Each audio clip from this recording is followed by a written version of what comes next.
दिल्ली विधानसभा चुनाव में आम आदमी पार्टी की करारी हार हुई। आप हार के सदमे से अभी बाहर भी नहीं निकली कि आम आदमी पार्टी के संयोजक अरविंद केजरीवाल पर मुसीबत के बादल मंडराने लगे हैं। शीश महल विवाद ने चुनाव में बीजेपी को जीत का फॉर्मूला दिया तो दूसरी ओर आपकी हार का बड़ा कारण साबित हुआ। अब फिर शीश महल के सामने उनकी मुश्किलें बढ़ सकती हैं। दरअसल केंद्रीय सतर्कता आयोग यानी सीबीसी ने बीजेपी के शीश महल के आरोपों के चलते इस मामले की जांच के आदेश दिए हैं। इस मामले में नवंबर महीने से जांच चल रही है और अब शुरुआती रिपोर्ट आने के बाद विस्तृत जांच करने के निर्देश दिए गए हैं। बता दें, पिछले साल 14 अक्टूबर 2024 को बीजेपी नेता विजेंद्र गुप्ता ने सीबीसी से इस मामले की शिकायत की थी।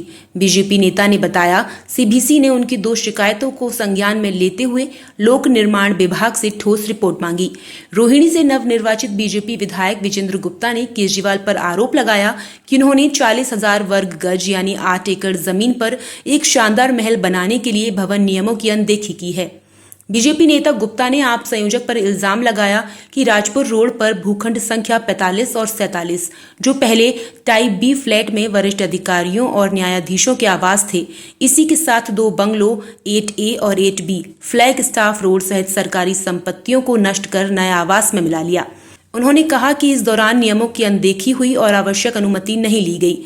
गुप्ता ने अपनी दूसरी शिकायत में 6 फ्लैग स्टाफ रोड पर बने बंगले की रेनोवेशन और इंटीरियर डेकोरेशन पर जरूरत से ज्यादा खर्च करने का आरोप लगाया। इसी के साथ उन्होंने ये आरोप भी लगाया कि बंगले में आलीशान सुविधाओं पर करदाताओं के करोड़ों रुपए खर्च किए गए और बड़े स्तर पर वित्तीय अनियमितता भी की गई। आपको बता दें कि ये शीश महल विवाद तब शुरू हुआ जब सीएम आवास के रेनोवेशन का काम शुरू हुआ और इसमें करीब 45 करोड़ रुपए खर्चने की बात सामने आई। दिल्ली की मुख्यमंत्री आवास में लगाए गए 23 पर्दों की कीमत लगभग 1 करोड़ रुपए है, जिसमें 2021-22 में 8 पर्दों पर 45 लाख और दूसरे चरण में 15 पर्दों पर 51 लाख रुपए खर्च किए गए।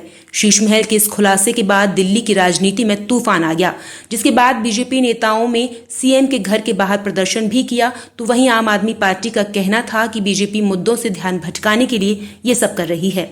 हालांकि चुनाव में इस मुद्दे को बीजेपी ने जमकर तूल दिया और इसका फायदा भी बीजेपी को मिला। इस सब की वजह से केजरीवाल की आम आदमी वाली इमेज धूमिल हुई। शीश महल को लेकर तमाम तरह की मत सामने आ रहे हैं। भाजपा विधायक विजेंद्र गुप्ता ने शीश महल को अवैध बताते हुए उपराज्यपाल से उसे पूर्व स्थिति में बहाल करने की मांग की है। बता दें, अगर भाजपा विधायक की मांग मान ली जाती है तो शीश महल का टूटना तय है।